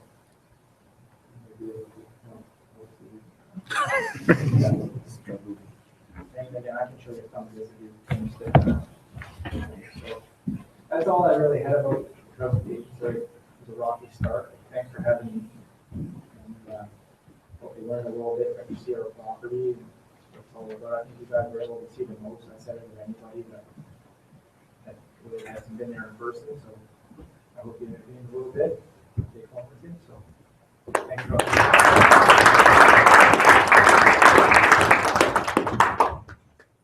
We can take a few minutes for questions if you don't mind. What date did you break ground? When did it start? You said they built all 18 when construction was my rubbing. I think it started in July of 2015 officially. The designers and the shapers were on site before that, getting ready to get that approved, but they were American Jews, and what they were waiting for at that time, their visas to kick in. There was 3 holes, 15, 16, and 17 were seeded last fall that did not survive. They were rebuilt when I started this summer. They were the only holes capped. So everything else was basically started that spring. We had a late start, so most of the work we didn't get going until May. When you said you had 2 lengths of grass, is your fairways cut at 400 and your greens cut at 200? Are your tees as well cut at 200? Or are they the same? Or are they? These will be at 400. I got the crystal growing this year. I started all the heights at half an inch, 500 everything. What I personally felt though, the grass did better when we started to lower it early. So as the project went on, we changed our philosophies as we went. We're all learning it. We had the Links as a really good example, but it was built a lot differently. And I was lucky to have holes come online at the same time. I could group them together and maintain them the same way. The Links, they got as low as 190, I think, on greens ever. And they started, they're reaching that point where that's not good for festive, so they bring it up. I got as low as 240 during the open. And I would have done more. So Walter, the green, that's on the green, is it the same as everywhere else? It's Yeah. not different. That's right. One thing I would have changed about our seeding sequence, if I could, is I would have drop seeded, or I would have seeded directly into the sand before the hybrid seeding all year. If I could. That was just a little bit impractical and not thought through in advance. That it was not that it was too late to change earlier, The other thing I would have done maybe is I would have done that cover coat I talked about where there's just a high room mulch with new seed on top of that, one more time. We did that wherever we could, but it's a costly decision. We dropped seeds over in two directions really wide. We have over 400,000 square feet of green. Your typical golf course is right around 120, 150,000 square feet. We're more than double, maybe triple. Jesus. What's your fairway drainage? Did you concentrate that slope for that, or did you have trace water in there? We did not put any trace water in any of the drainage. It was basically a conceptual drawing, meaning some of it was drawn on a napkin. But here's the thing with drainage, if you ever learn anything with drainage, you only got to know one thing: water runs down. Right? Water's going to find the lowest point. That's it. So, the key for us there is this maybe was the extent of our subdrain. We ran subdrain in every location possible, which gave us lots of options later to tie in drainage. More drainage than I've ever seen. We put 5 golf courses together and still wouldn't have enough drainage. And a lot of that was to protect the coast over time. Right now in the winter, when it's snowing, get that all that water left on the surface or through the cliff somehow, and we get huge chunks breaking off and falling off. So we're able to salvage that a little bit just by putting that up through 1 or 2 different exits at a time. Are there any other environmental factors you have to take into consideration other than the drainage on that site? Yeah, the dunes were very much environmentally protected area. It's under a beach act. So for them to go in there and build, there was a big case put together on what we're doing and why we're doing it and how we're doing it so that we're sustainable. And we're doing that with people that were very strict and didn't maybe understand or didn't embrace those principles. And we were able to prove to them how sustainable a golf course can be and what we've done in that area to even protect the beach and make sure that that's going to last for a very long time. We have playable golf through the centers, but everything around the outside is completely natural.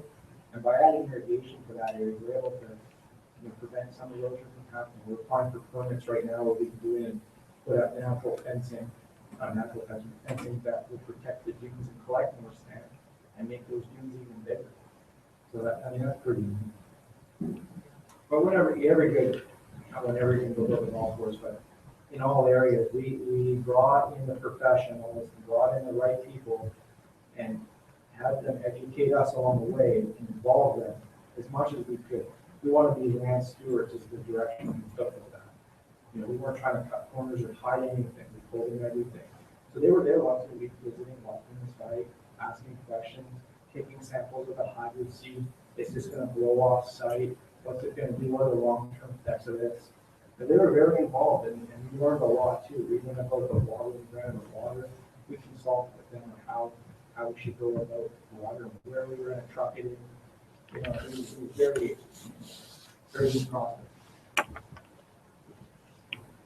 Now that you're superintendent, what do you figure your operating budget's going to end up being? 500,000. Oh, that's amazingly low, isn't it? But this year, I'm not running under an operating budget. We're continuing construction. Right. I think the links is actually less. I know guys in that region that are a lot less. I know people that maintain a perfectly maintained golf course with a $375,000 budget, and you would not know where you're at. So no reflection on the rate of pay for interns, or hey? Hint, hint. You said after the growing, you won't have to irrigate much at all. Right. So just shut it off like. Basically, turn it up. Keep it open. They want that 1998 Royal Rebel full. Wow. Like this day. It changes the game completely. Like you should, when they ground off the links and people are playing golf, they're coming off that golf course top and go shots they would have never thought about before. If you're not playing that, hit it to the pin golf. You're playing to the front of the green and trying to run your ball like it's a ground game at that point. You have 100-yard putts. Really good. Any more questions, sir, before you take off? Guys, you all move here.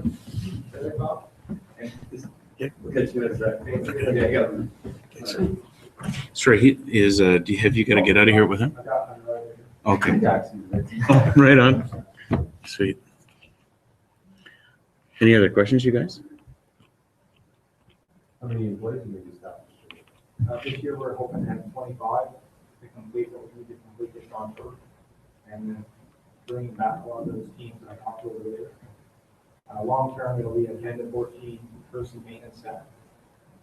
We have 2 heights of cut, so it takes 5 people to move fairways, wall to wall. That's pretty neat. That's, you don't cut it every day. We kind of did cut it as much as possible during the rolling because we're confident in making it grow. So there are days and stretches where the idea right there every day walk mowing. We'll be on that 400,000 square feet of walk mowed greens around. It's a lot of walk mowing which will come back. We'll eventually lean into that. Everything's mature, track flexing, kind of no lawn, no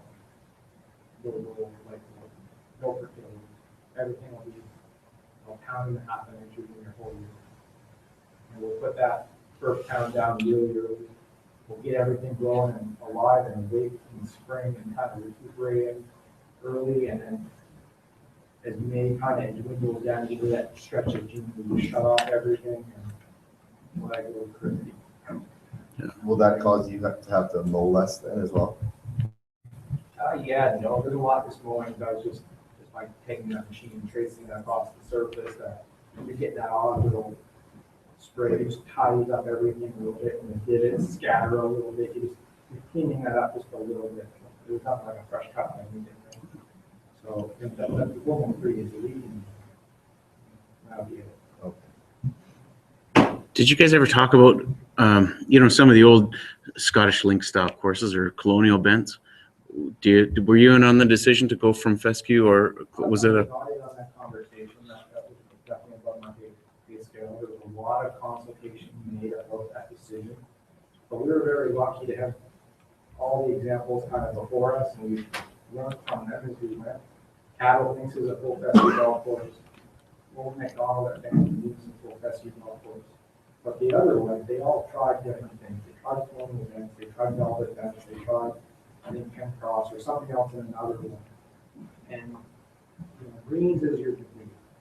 That's where if they were going to do it, that's where we go. Fescue, fairway is really, you should see it. It's all the things you can do together. But the greens, where the putting on, that becomes the real debate and what's going to work and how. And I think based on what everyone has done, including the recommendation for you stick with fescue, let's get on overseeing program. We'll try different things with mowing. And it's new to everybody. So we're kind of even though 15 years old, but haven't reached that evolution yet where it's really sustainable every year. And I haven't seen it in person either. So yeah, that was definitely before my time. And I don't know if you'll see that change early, but we got to look at it. We're going to do it next spring. Awesome. And right now, with the heavy traffic, like I said, I got down to 240 on some greens. I really went lower, and they were real good. When you're pure like that, they're real good. You can mow that those fescue greens at much higher and still get a really good roll. Yeah. One other question I had. Sorry, I'm going to take up all your time. You got this like unlimited supply of sand. Are you going to top dress your fairways and stuff? Yeah. Oh. Awesome. Yeah, the sand work is not our pit. That's one thing about that is we are taking material away from some properties land, but he's on board. He's committed to as long as we need it kind of thing. So there'll be some plans that we don't need to dig open cavity in the pit now. We only need to go in there. Our plan will probably be to go in and screen as much as we need for the year, stockpile it, and close up the pit again. We're very lucky to have that, obviously. But if there's one deposit like that there's another. Cool. Is it so it's obviously is it fully public or is it like semi-public or semi-private? Only a public. Only green fees, there's been no memberships, it's not the model thereafter. They want that golfer that's willing to travel, play a few rounds, they want to be there with their buddies for a few days, or they're there on business and they're staying a while. The stay and play kind of package is what they're looking for, use all amenities of the facility. You know, they're expanding right now, and that's their biggest course, actually more than the golf course is. There's getting more rooms there, more outlets, a spa, all of this is coming online so that they can basically, not quite like a resort, but very much like a home. So what is a green fee? Right now, 160. That's that kind of. What will Cliffs be similar? Probably very similar, even for the, just because the September, most of August, October, it starts with. So what's the arrangement with housing them when somebody comes to visit? Like they stay right at the club? Is it a hotel, or is it owned or going to be built by your owners, or? Yeah, it's all being, most of it is built now. It can only get bigger. And the way they've done is they're building, units that have, 4 or 5 hotel rooms in it. And we just keep adding on. So as the demand gets more, they add on. The goal is to, this year's goal is to have a full shop now. So 136, they're at 75 right now. Expanding, and they're going to also develop these townhouse-like units, so there's 4 bedrooms and a kitchen, so that you and 3 of your friends can basically stay in the same unit. That's very popular. How far is the closest town? Inverness, the closest town that is in is, maybe population of 1,500 people. And then the nearest, like, Walmart is an hour. You're remote. The nearest movie theater is 2 hours. But even in Inverness, like, does it have hotels? There's like smaller entities that open up seasonally, basically for the golf course and the Cabot Trail. I've never really been to them, but they're small, they're seasonal, you get bored. Yeah. And bed and breakfast is real popular. So similarly with resorts where you fly in, like even Banff next door, you fly into Calgary and then it's an hour from there. That's probably about the same modeling. The jets, like the people that have small private aircrafts, can land in Fort Hawkesbury and drive an hour. Anybody coming in internationally landing in Halifax is driving 4. But we have these sprinters that'll go pick you up and they cater to the guests in every which they can. I gotcha. Very good that way. Very exclusive. A lot has to come online too. Is the Cliffs going to follow the same philosophy as the Links does with no carts and you're talking about pets on the golf course and all that? Absolutely. That maintenance facility that you're building, is that for all 36 holes or is that just for?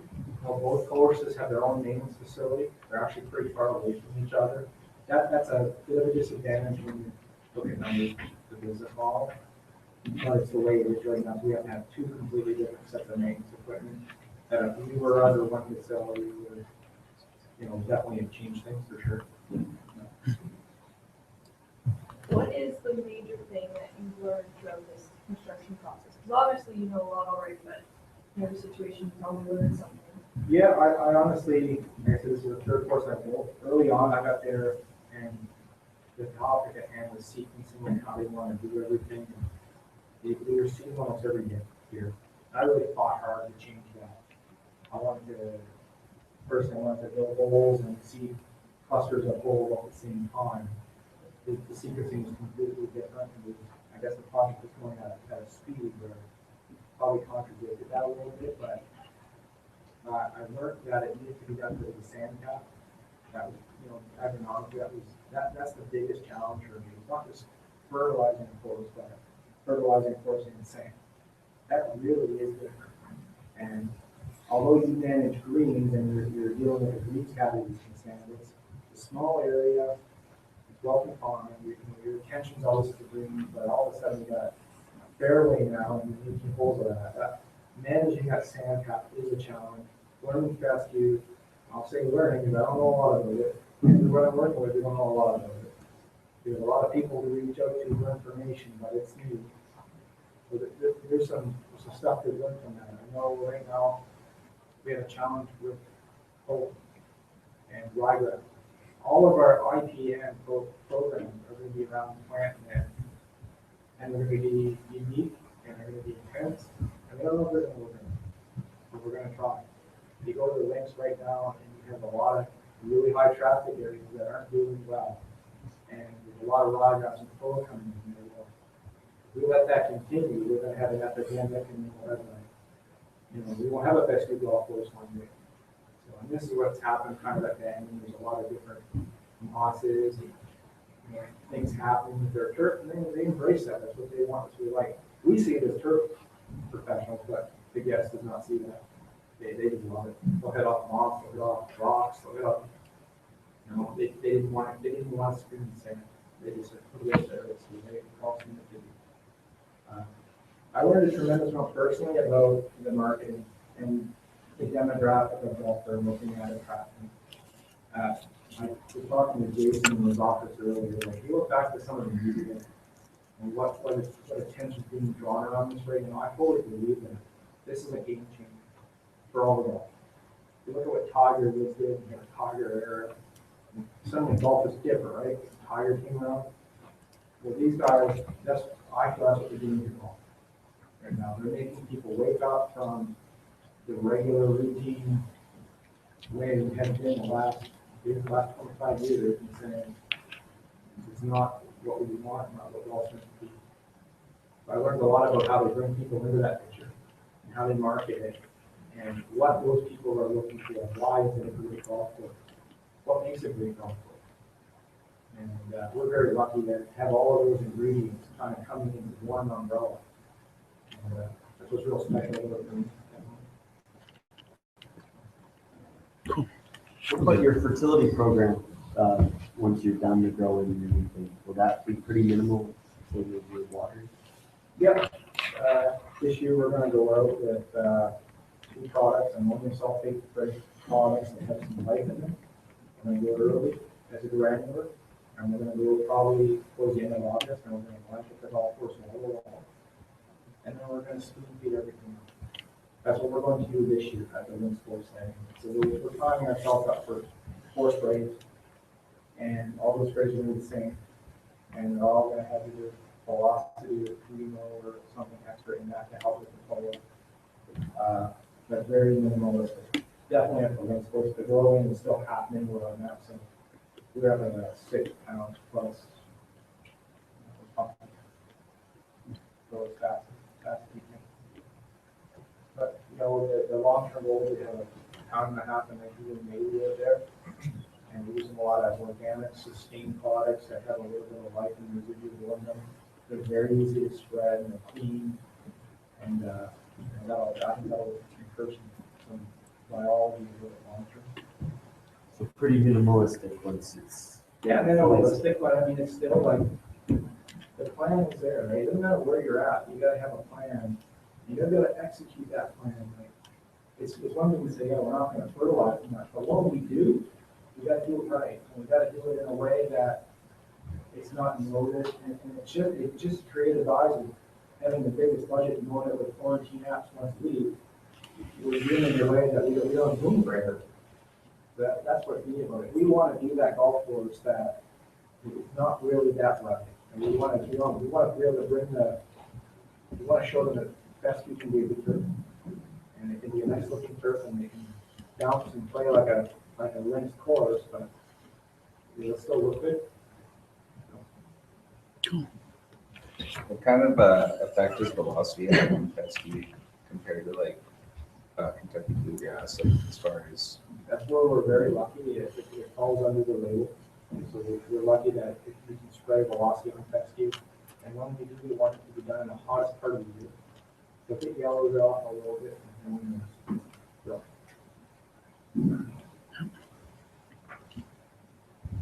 we're using those rates, I think, to take it in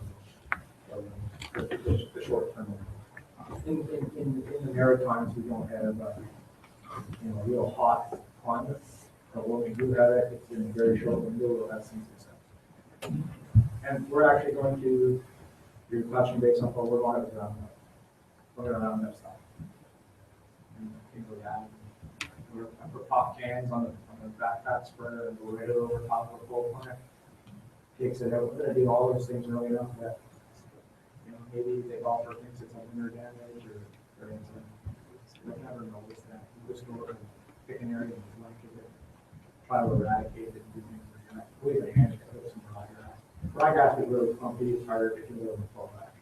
Ryegrass can use under the tank. What's the climate like there like right now? Frozen, 100 centimeters of snow. That's what I, but you know what, when I left, it was pretty clean. And the snow's been kind of, we'll get a storm of 5 to 10. It'll blow around. We're open and exposed. There'll be no low areas, followed by 10 degree weather. The last 24 hours in freeze. A lot of that freeze saw happening there in that region. Right now, we have the volume of snow that's there, but in 2 weeks, it could be all gone. Who knows? In Inverness, this is the way the locals tell me, it's basically falling out here all the time. It's always that -5, +5 that hangs around there. You know. But I'm from Nova Scotia.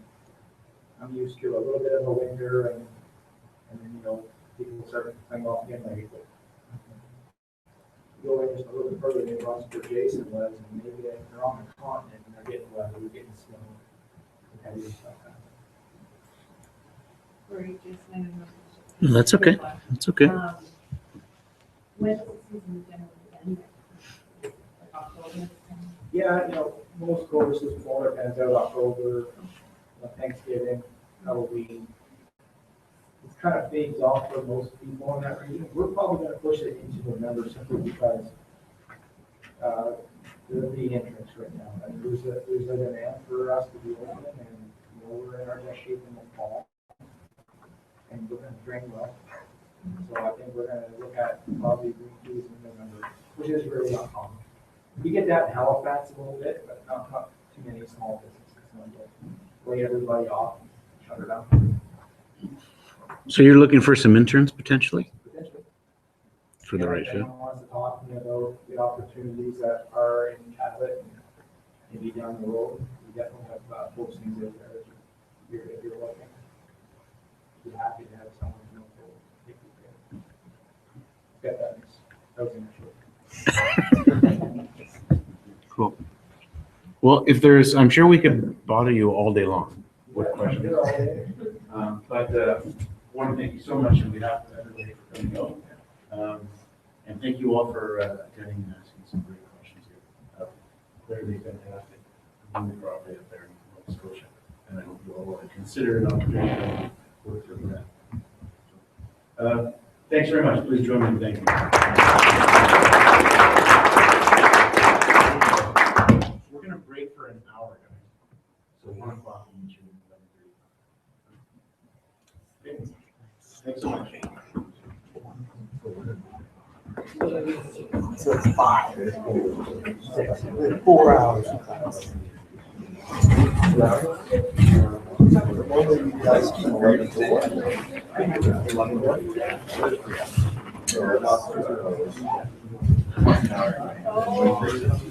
You've already spent an hour. An hour, or is it going to be next month?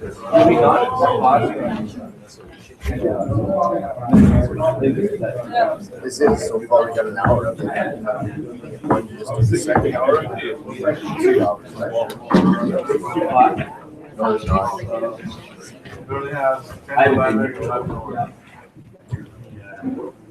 That's cool. We're done. Oh, we have a class starting at 1. No, I know. You just realized that? I haven't been. Remember we had a question? Yep, we're going to break for an hour. Hear this right? We'll do another hour. Probably 1 till 2. We have for on these days. I think that is our slot. Try not to exceed it. I had those screwed in. Kind of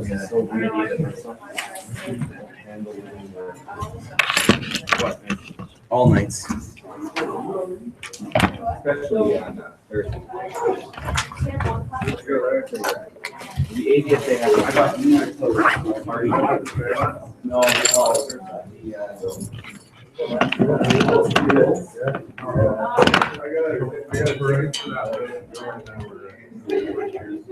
Oh, you give them. Not right now. I remember something.